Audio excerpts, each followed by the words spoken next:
자, 제가 예전에 담임하다가 교회를 사임하고 이제 향후 사역을 어떻게 할까 그것을 놓고 기도할 때 하나님께서 교회 개척에 마음을 주셔서 이 교회를 개척하게 되었어요.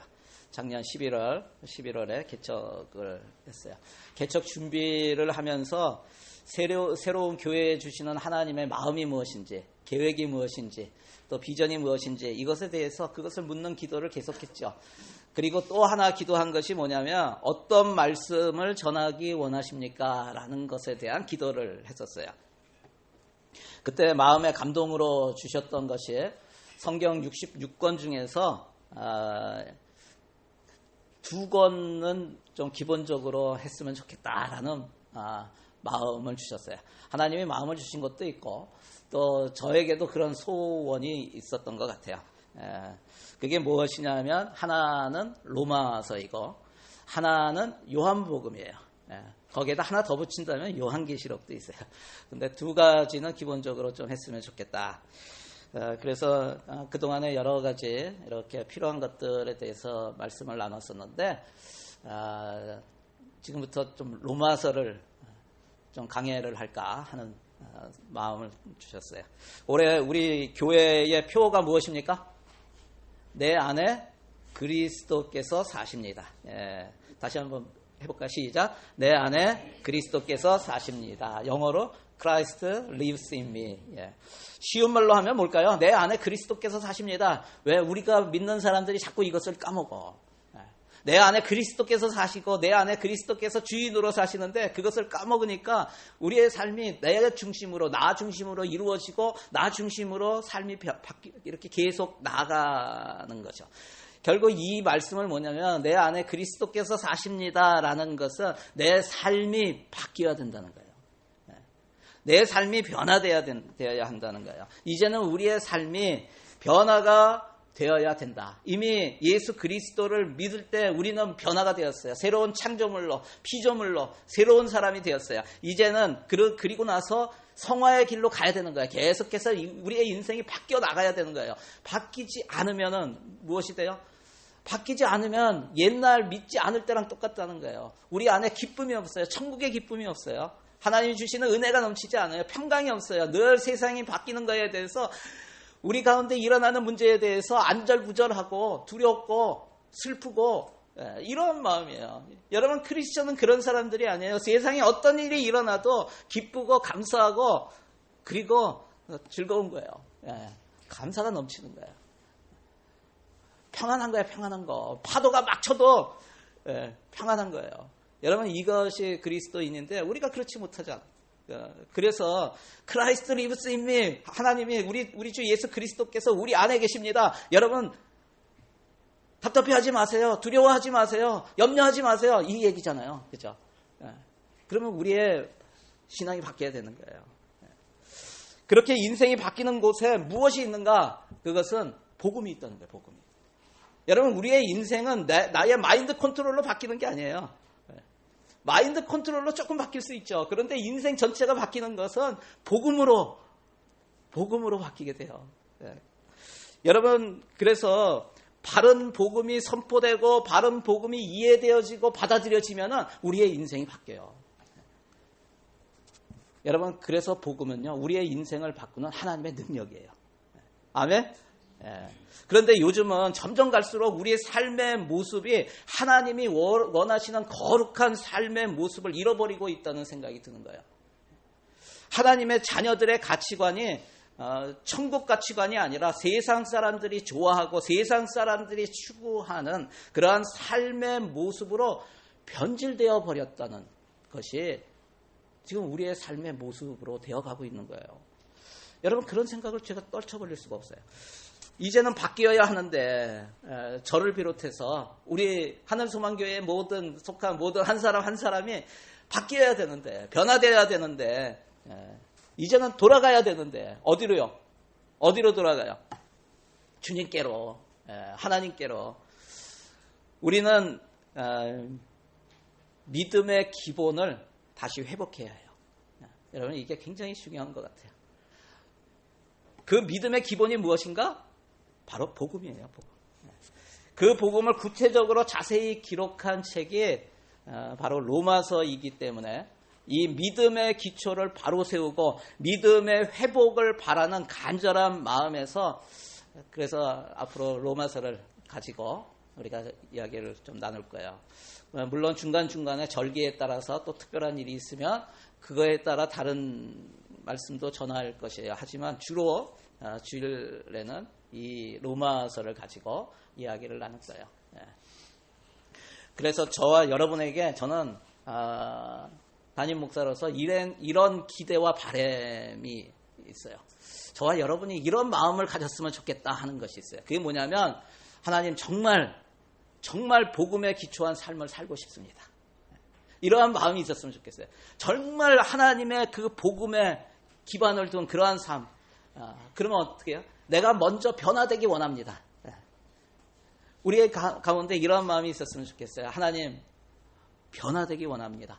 하나님 나라의 거룩한 백성으로 변화되기 원합니다. 세상의 가치관을 따라서 세상 사람들이 가는 그 길로 그것 쫓아가서 사는 그런 인생이 아니라 그 인생은요, 겉으로 보기에는 굉장히 화려해 보이지만 결국 마지막은 멸망이에요. 정말 좋은 것이 아니에요. 영원한 기쁨과 영원한 영광을 얻는 그 길로 나도 그런 삶을 살아가고 싶습니다. 주님이 원하시는 그런 삶 살기를 원합니다. 라는 그런 간절한 마음이 저 여러분에게 있었으면 좋겠어요. 주님, 이제는 내 삶에 역사해 주셔서 정말 하나님이 기뻐하시는 그러한 삶 살아갈 수 있도록 하나님 저를 변화시켜 주시고 인도해 주시고 나를 주님이 기뻐하시는 그 길로 걸어가게 하여 주시옵소서. 이러한 마음이 있었으면 좋겠어요. 우리가 세상 것 멋진 거 보면 막 마음이 뺏겨 버리잖아요. 그러니까 우리의 삶의 모습이 어떻게 돼요? 계속 그 자리야, 그 자리. 저도 마찬가지고요. 그래서 우리가 같이 이 복음, 로마서를 보면서 복음의 기초로, 복음의 기본으로 다시 한번 돌아갔으면 좋겠다. 그래서 복음의 기반이 된 그러한 말씀을 기반으로 우리의 가치관이, 우리의 생각이 바뀌어지면은요, 우리는 담대하게 될 거예요. 이 땅에서 살아가면서 세상 사람들처럼 조바심 내지 않을 거예요.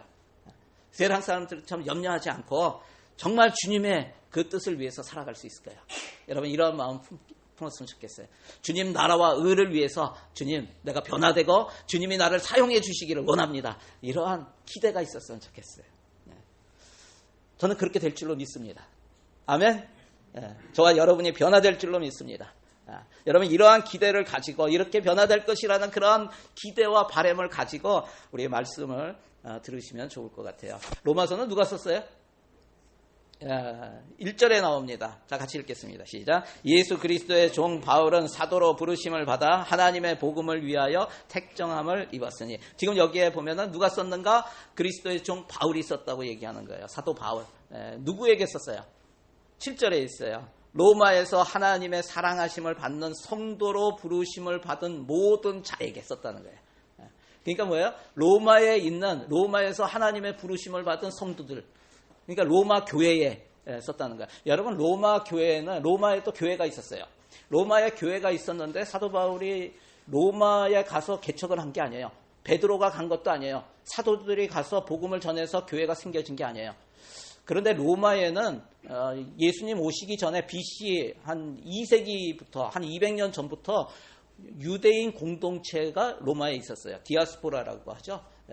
우리도 한인 디아스포라잖아요. 이렇게 해외에 흩어져 있는 유대인 디아스포라가 로마에 있었어요. 그런데 이 사람들이 어떻게 해서 그리스도를 받아들이고 거기에 그리스도의 교회가 세워졌는가? 그거는 오순절 때 마가의 다락방에 오순절 성령이 임했잖아요.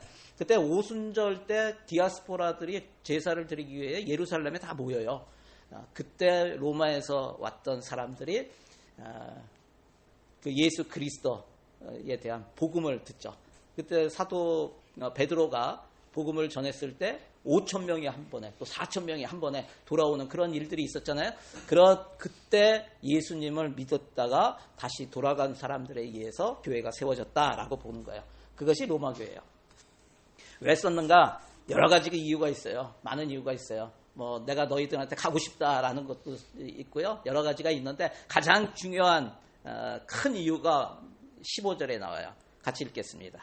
자, 시작. 그러므로 나는 할 수 있는 대로 로마에 있는 너희에게도 복음 전하기를 원하노라. 이것을 쓴 이유는 로마에 있는 사람들에게 참된 하나님의 복음을 전하기 위해서 썼다는 거예요. 여러분, 사도 바울이 당시에 사도 바울이 사역을 복음 전도의 사역을 해나갈 때 가장 많이 방해했던 사람들은 어떤 사람일까요? 믿는 사람일까요? 안 믿는 사람일까요? 안 믿는 사람? 아닙니다. 믿는 사람이었어요. 믿는 사람. 믿기는 믿는데 잘못 믿는 사람들. 대표적으로 유대주의자들. 유대주의자들은 뭐냐면 예수 그리스도를 믿지만 믿음만으로는 안 된다는 거예요. 그래서 행위를 통해서 구원을 받을 수 있다. 그래서 너희들은 할례를 받아야 되고 율법에 있는 것들을 다 행해야 된다라고 하는 그런 사람들이 유대주의자예요. 그래서 그 사람들이 그 초대교회에 그 소아시아 지역에 있는 교회들에 들어가 가지고 그러한 잘못된 복음을 계속해서 전한 거예요. 잘못된 말씀을 전하다 보니까 초대교회가 굉장히 흔들렸어요. 지금 수요 예배 때도 우리가 고린도전서 하는데 고린도 교회도 마찬가지예요. 그런 유대주의자들에 의해서 많이 흔들리는 그러한 일이 있었어요. 그래서 그 유대주의자들의 전하는 말씀에 따라서 그렇게 신앙생활하면 안 된다라며 하면서 대표적으로 유대주의자들의 그 가르침이 잘못됐다고 하는 대표적인 서신서가 바울이 쓴 서신서가 두 개예요. 그게 뭐냐면 하나는 로마서고 하나는 갈라디아서예요. 그래서 로마서와 갈라디아서는 마치 형제 그 말씀처럼 돼 있어요. 굉장히 비슷해요.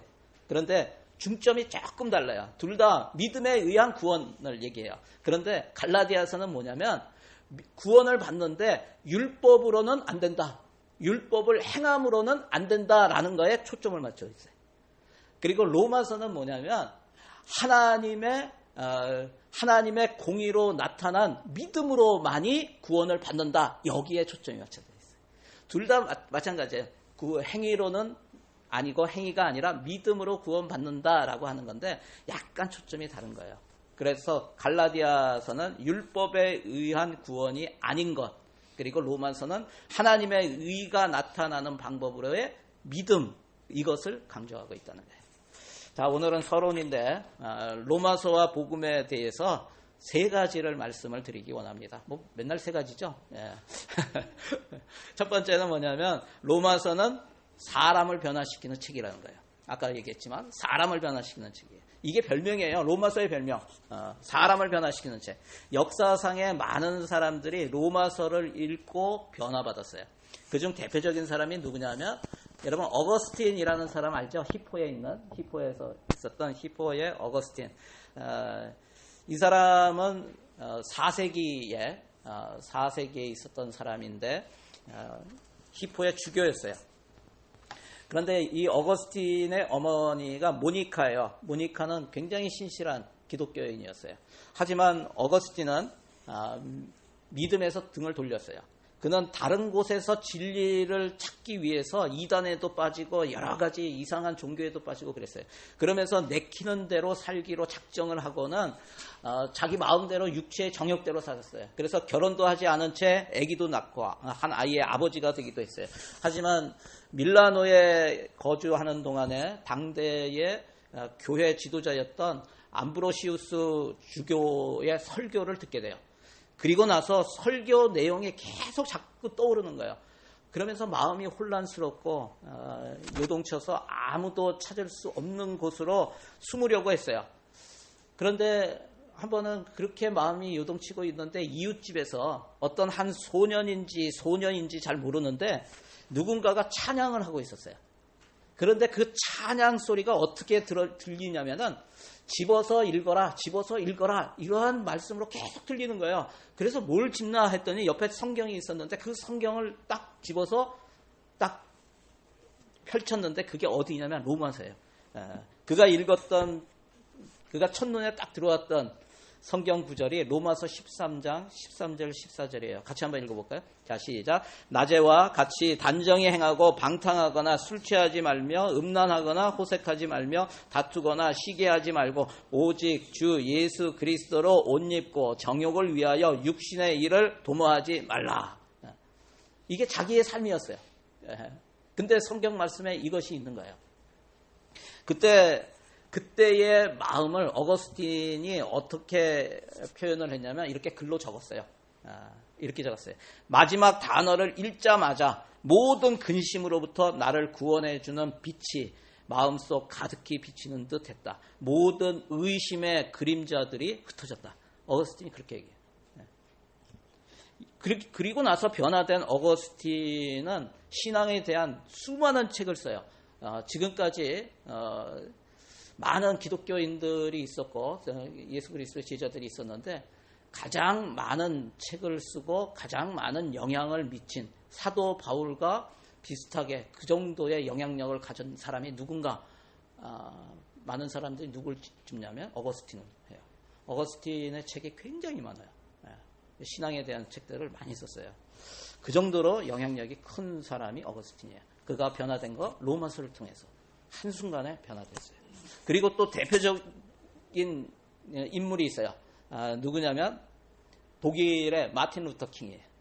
마틴 킹은 아니고 마틴 루터. 그는 하나님이 보시기에 의로운 삶을 살아야 구원받을 수 있다라고 그렇게 배웠어요. 그러니까 하나님 보시기에 의로운 삶을 살아야 된다. 뭐예요? 행위에. 그래서 그는 열심히 행위로 하나님을 기쁘시게 하려고 했어요. 그래야 구원받을 수 있는 줄 알고. 그랬는데 계속 실족하는 거예요. 그러면서 어떻게 해요? 자기는 실패하는데 또 그것을 요구해.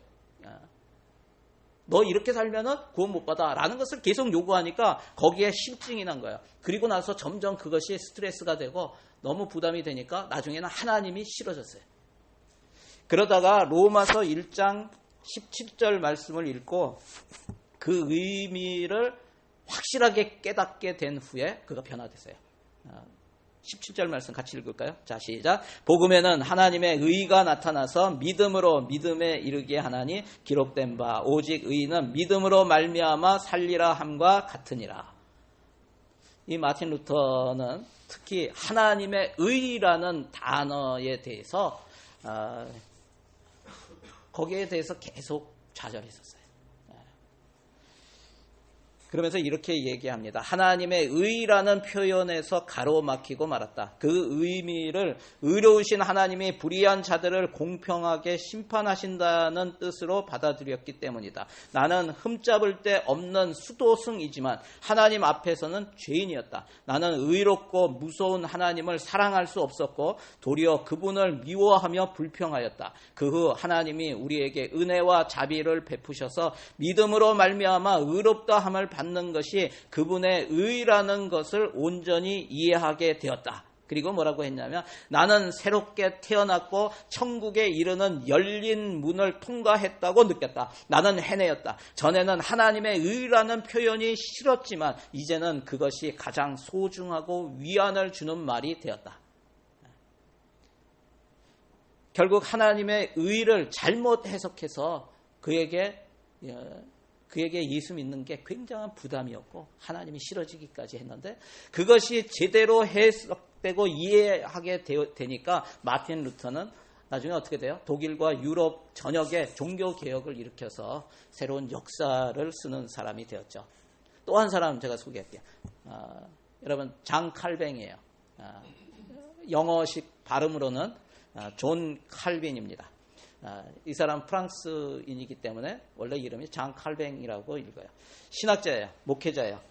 스위스 제네바에서 사역했는데 로마서에 대해서 이렇게 말했어요. 로마서는 성경 속에 깊숙이 숨겨져 있는 모든 보화들을 찾을 수 있게 해주는 입구이다. 그리스도 안에 있는 하나님의 긍휼을 통해서만 의롭게 된다는 이 복음은 오직 믿음으로만 깨달을 수 있다. 이것이 이 책의 핵심이다. 어거스틴이나 마틴 루터나 칼뱅처럼 역사상의 유명한 사람만이 아니라 알려지지 않은 수많은 사람들이 이 로마서를 통해서 변화되었어요. 저도 마찬가지예요. 저도. 예수 믿고 부모님 전도한다는 마음으로 내가 이곳에서 생활을 다 정리하고 한국으로 들어갔어요. 가서 얼마 후에 제가 침례를 받았죠. 그러다가 한 번은 목회자 세미나가 있는데 거길 가보라는 이야기를 듣고 평신도가 왜 거기, 그것도 초신자가 거길 뭐하러 가냐고, 목사님들이 듣는 데인데, 근데 자꾸 가라는 거예요. 그래서 갔어요. 가서 1시간 전부 목사님이고 평신도는 저만 있었어요. 그 앞에서 이제 목사님이 로마서 말씀 8장 말씀을 가지고 말씀을 전했어요. 근데 그 말씀 가운데 로마서 8장 1절부터 8절 말씀인데, 거기에서 주제가 뭐냐면 육의 사람과 영의 사람이라는 주제를 가지고 이야기했어요. 근데 그 중에서 제가 두 구절이요, 제 마음을 계속 요동을 치게 했어요. 그게 뭐냐면 로마서 8장 5절과 8절이에요. 5절 말씀 같이 한번 읽어볼까요? 자, 시작. 육신을 따르는 자는 육신의 일을, 영을 따르는 자는 영의 일을 생각하나니. 또 8절. 육신에 있는 자들은 하나님을 기쁘시게 할 수 없느니라. 제가 이 말씀을 듣고 계속 떠오르는 생각이 뭐냐면 나는 영에 속한 사람인가 육에 속한 사람인가 하는 거예요. 저는 침례 받을 때, 침례 받고 나서 저녁에 간증하는데 뭐라고 했냐면, 저는 하나님이 기뻐하시는 큰 일을 하기 원합니다. 이렇게 간증했던 기억이 나요. 큰 일이 뭔지도 모르면서 하나님이 기뻐하시는 삶을 살고 하나님이 기뻐하시는 큰 일을 하겠습니다. 이랬거든요. 그런데 내가 이렇게 보니까 내 삶이, 제가 예수는 믿었지만 그때까지 제대로 신앙생활을 하지도 않았어요. 뭐 주일 되면 교회는 갔죠. 그런데 제 생각이 뭐였냐면, 나는 지금까지 여전히 예수 믿었지만 육신에 속한 자로 살고 있구나. 내가 육신을 따라 살지 않고 계속 영에 따라 살지 않고 육신을 따라 사는 그러한 삶을 살아가고 있구나라는 것이 막 느껴지기 시작한 거예요. 그리고 나서 그때 처음으로 제가 회개하고 하나님 앞에, 예수 믿을 때 회개했죠. 그 이후로 회개하고 성령님께 내가 처음으로 이런 기도를 했어요. 이제는 육신을 따라 살지 않고 성령 따라 살기 원합니다. 성령님 도와주세요. 그랬어요. 도와주세요. 하면서 제가 믿음의 결단을 한 게 있어요. 그게 뭐냐면 가장 먼저 한 게, 내가 가장 좋아했던 술을 끊는 거였어요. 제가 예수 믿고도 계속 술을 마셨어요. 술도 뭐 조금 마신 게 아니에요. 많이 마셨어요. 그런데 그 전까지는 술을 끊겠다는 생각을 한 번도 해본 적이 없어요. 그런데 내가 술을 끊지 못하고 가는 게 매일 술을 마시니까, 이것이 끌려가는 거구나. 내가 육신의 정욕에 끌려가는 거구나. 영의 하나님께서 꼭 그 술을 안 마시면 인생에 재미가 없는 것처럼 그렇게 생각되어서 계속 마셨는데, 처음으로 그런 기도를 한 것 같아요. 성령님 도와주세요. 거의 뭐 알코올 중독까지 갔으니까. 근데 끊어주세요 라고, 도와주세요 했는데, 제가 그날 이후로 지금까지 거의 한 27년 된 것 같아요. 술 생각이 안 나요. 여러분, 제 인생에 어떤 하나의 전환점이 된 거예요. 그러면서 제가 늘 기도하는 게, 하나님, 내가 육의 사람이 아니라, 육에 속한 사람이 아니라 영에 속한 사람으로 하나님이 정말 기뻐하시는 그러한 인생 살기 원합니다. 도와주세요. 이러한 기도를 계속 해오고 있는 거예요. 여러분, 그렇습니다. 우리 안에 성령께서 계세요. 여러분이 예수 그리스도를 믿고 영접했다면 성령께서 계세요. 그런데 우리는 육신을 따라서 계속 성령의 감동을 무시하면서 살 때가 많아요. 결단이 필요해요. 그리고 기도가 필요해요. 하나님 도와주세요. 내가 이거 안 좋은 습관들 끊겠습니다. 내 육신의 그런 정욕에 따라 사는 모습들 끊기를 원합니다. 라고 하는 결단이 필요한 거예요. 한번 적용해 보세요. 나도 변화되기를 원합니다. 라는 간절한 마음이 나에게 있는가? 로마서 말씀을 통해 나도 변화될 것을 믿는가? 여러분, 기대를 하세요. 기대를 하세요. 저뿐만이 아니라 이곳에도 로마서를 통해서 은혜 받고 삶이 변화된 분들이 많이 있을 것입니다. 왜 이 로마서를 통해서 사람들이 변화되고 역사가 만들어지는 일이 많이 일어나는 것일까? 그것은 이것 때문에 그래요. 로마서가 복음을 이야기하고 있기 때문에 그래요. 여러분, 로마서는 복음을 이야기하고 있습니다. 왜 로마서를 통해서 사람들이 변화되는가? 물론 성경의 다른 책들을 통해서도 사람들이 변화됩니다. 하지만 다른 책들보다도 로마서를 통해서 변화되는 사람들이 많은 이유가 무엇인가? 그것은 로마서가 복음의 핵심을 말하고 있기 때문에 그래요. 사람들을 변화시키고 역사를 만드는 것은 바로 로마서에 담겨져 있는 복음이에요. 복음이 변화시킨다는 거예요. 우리 1절 말씀 다시 한번 읽겠습니다. 시작. 예수 그리스도의 종 바울은 사도로 부르심을 받아 하나님의 복음을 위하여 택정함을 입었으니, 여기 1절에서 바울은 자신을 예수 그리스도의 종이라고 소개하고 있어요. 부르심을 받았다는 거예요. 사도가 부르심을 받아서 사도가 되었다고 하는 거예요. 그리스도 예수의 종으로 부르심을 받은 사도로서의 바울의 사명이 무엇인가? 사명이 뭐예요? 여기 보면 복음을, 하나님의 복음을 위하여라고 하잖아요. 하나님의 복음을 전하는 것이에요. 여러분, 그런데 우리가 다 알다시피 예수 그리스도의 종은 바울과 같은 사도들에게만 주어진 호칭이 아니에요. 목사나 선교사에게만 주어지는 것도 아니에요.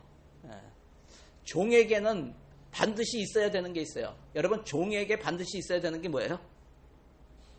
주인이죠. 예, 맞아요. 주인입니다.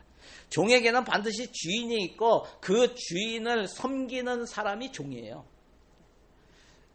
여러분, 예수 그리스도의 종은 그 주인이 예수님인 사람. 여러분의 주인은 누구예요? 예수님이잖아요. 그러면 저와 여러분은 예수 그리스도의 종이라는 거예요. 여러분, 예수를 주님으로 믿고 영접한 사람은 다 그리스도의 종이에요. 여기에서 하나님의 복음이라고 합니다. 다른 말로 하면은 복음은 사람에게서 난 것이 아니라 누구에게서 주어졌다고요? 누구로부터? 하나님에게로부터.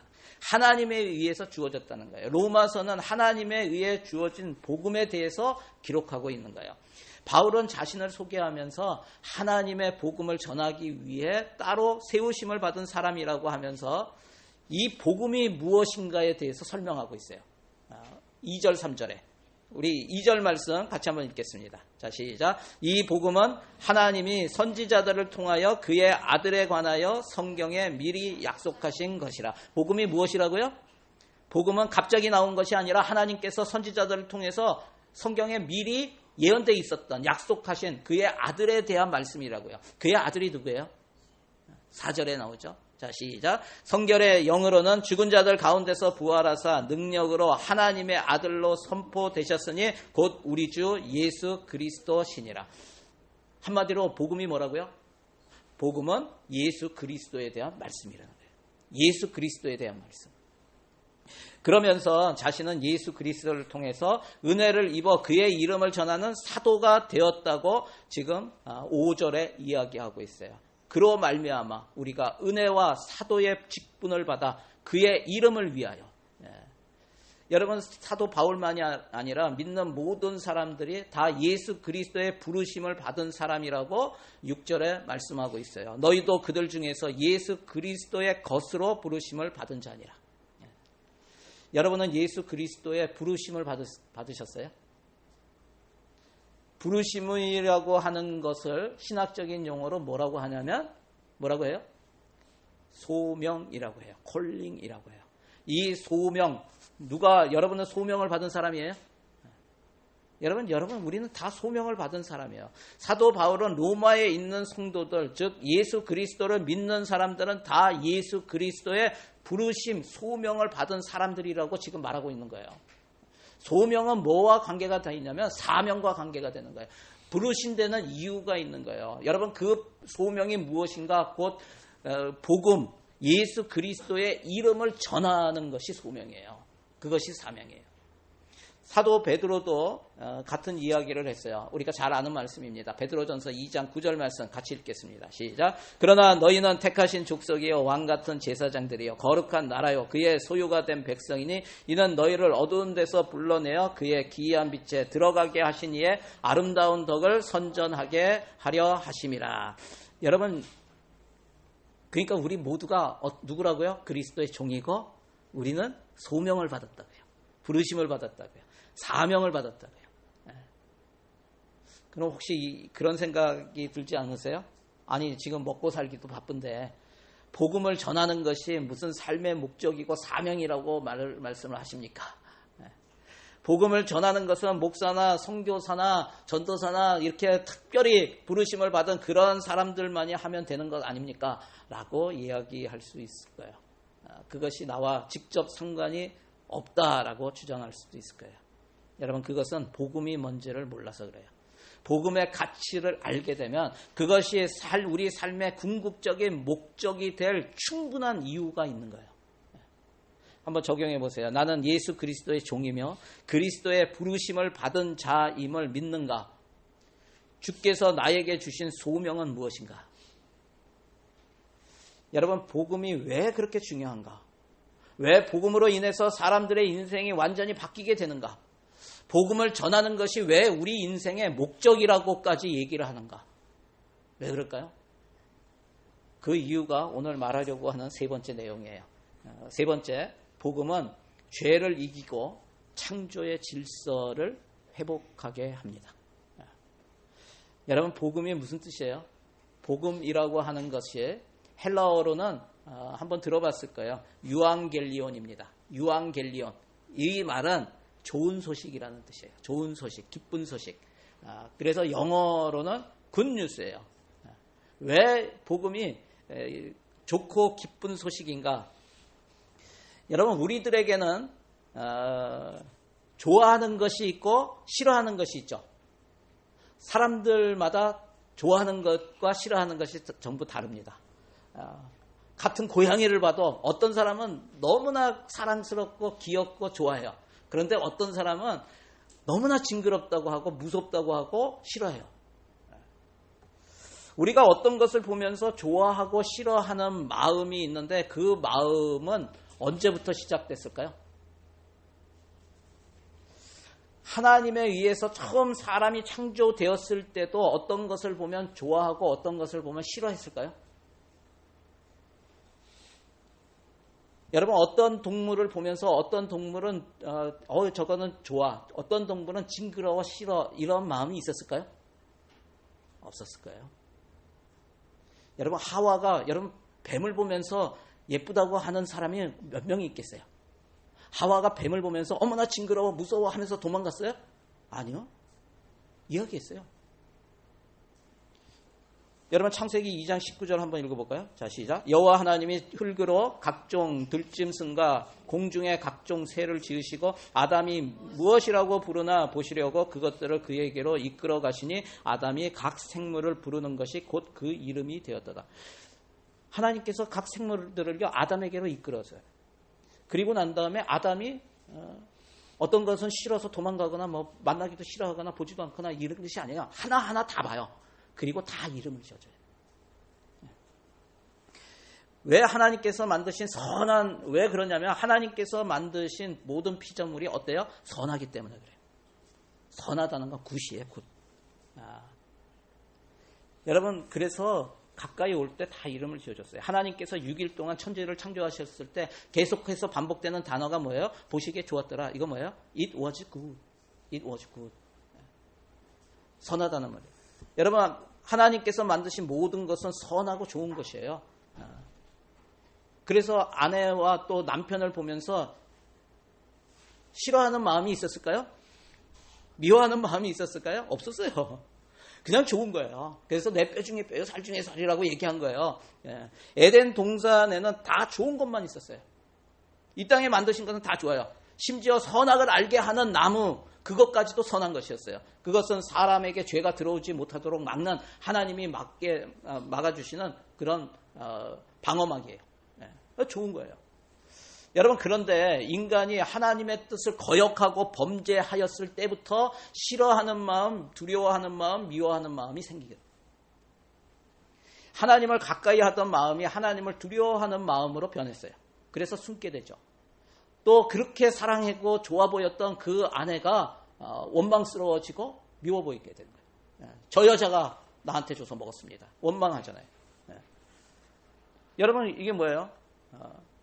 또 인간은 뱀에게 책임을 돌리고 선악과를 먹은 인간은 결국 어떻게 됐냐면 좋고 싫음을 판단하는 마음이 생겼다는 거예요. 무슨 얘기예요? 여러분, 우리에게 있는 좋고 싫음은 사실 우리에게 있는 영역이 아니에요. 이거는 하나님께 속한 영역이에요. 싫고 좋음은. 근데 하나님께서 좋아하는 것이 선이고 하나님께서 싫어하시는 것이 악인데 우리 인간이 마치 하나님처럼 선과 악을 판단하는 마음이 생긴 거예요. 왜? 죄가 들어왔기 때문에. 빌립보서 4장에서 바울은 그래서 가난하게 살 줄도 알고 부유하게 살 줄도 안다고 하면서 그는 자족하는 마음을 배웠다고 해요. 우리 같이 한번 읽어볼까요? 자, 시작. 내가 궁핍함으로 말하는 것이 아니니라 어떠한 형편에든지 나는 자족하기를 배웠노니 나는 비천에 처할 줄도 알고 풍부에 처할 줄도 알아 모든 일 곧 배부름과 배고픔과 풍부와 궁핍에도 처할 줄 아는 일체의 비결을 배웠노라. 그리스도 안에 있으면 여러분 그리스도 안에 있으면 점점 어떻게 되냐면 내가 그리스도 안에 완전히 더 빠지면 빠질수록 어떻게 되냐면 내가 싫어하는 것이 사라지게 돼요. 그리스도 안에서는 여러분 이 땅에서 내가 물질을 좀 적게 갖고 많이 갖고가 별 문제가 아니라고. 가난해도 좋고 부요함도 좋은 것이에요. 그리스도 안에 있는 사람은 어떤 상황에서도 기뻐하며 감사하게 되는 것이에요. 특별히 사람들을 대할 때 우리에게는 내가 좋아하는 사람이 있고 내가 싫어하는 사람이 있어요. 그런 판단이 있다는 거예요. 그런데 믿음이 자라면서 예수 그리스도가 내 삶을 주관하시고 나 생각까지 주관하시고 점점 나의 모든 행사를 주님께 맡겨버리게 되면 어떻게 되냐면 이제는 더 이상 내가 싫어하는 사람이 없어지는 거예요. 저 사람이 어떤 행동을 해도 괜찮아. 그게 크게 문제가 안 돼. 나를 어떻게 대해도 괜찮아. 우리는 아직까지 그것이 안 되니까 내가 나한테 뭐라고 하면은 싫은 거야. 불편한 거야. 미움이 싹 튀는 거야. 왜요? 아직 우리가 예수 안에 완전히 거하지 않았기 때문에 그래요. 우리의 시선이 예수님을 완전히 보지 못하기 때문에 그래요. 세상을 향해서 나아가기 때문에 결국 우리에게 좋고 싫음이 점점 더 커가나. 여러분 그래서 사도 바울은요 모든 사람과 더불어 화평하라고 하는 거예요. 여러분 이것이 가능해요? 싫은 사람이 계속 있는데 화평할 수가 있어요?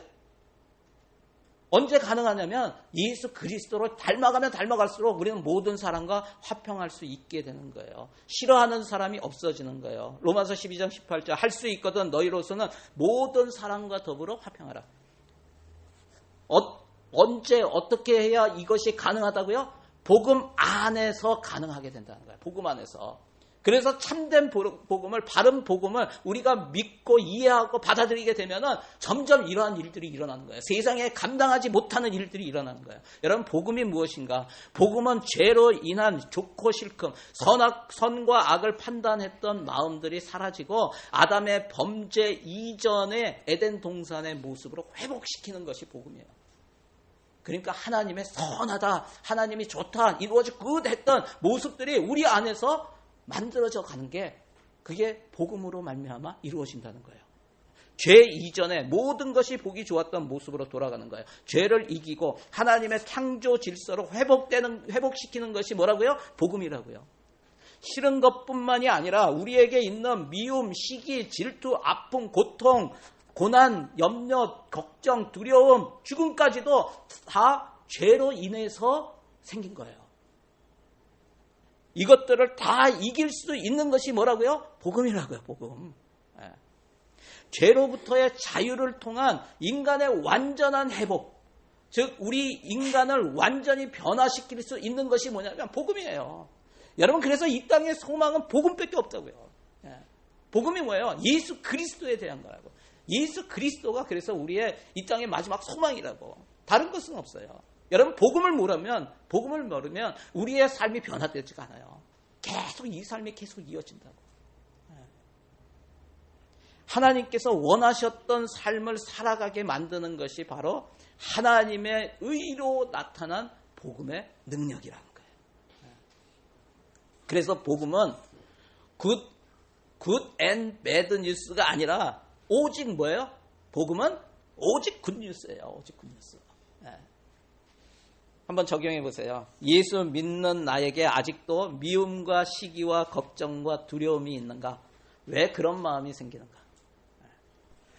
앞으로 로마서를 통해서 나누게 될 복음을 통해서 이곳에 있는 모든 분들이 그리스도 안에서 죄에서 자유케 되고 또 하나님께서 정말 기뻐하시는 그러한 거룩한 삶을 살아가게 되시길 주님의 이름으로 간절히 축원합니다.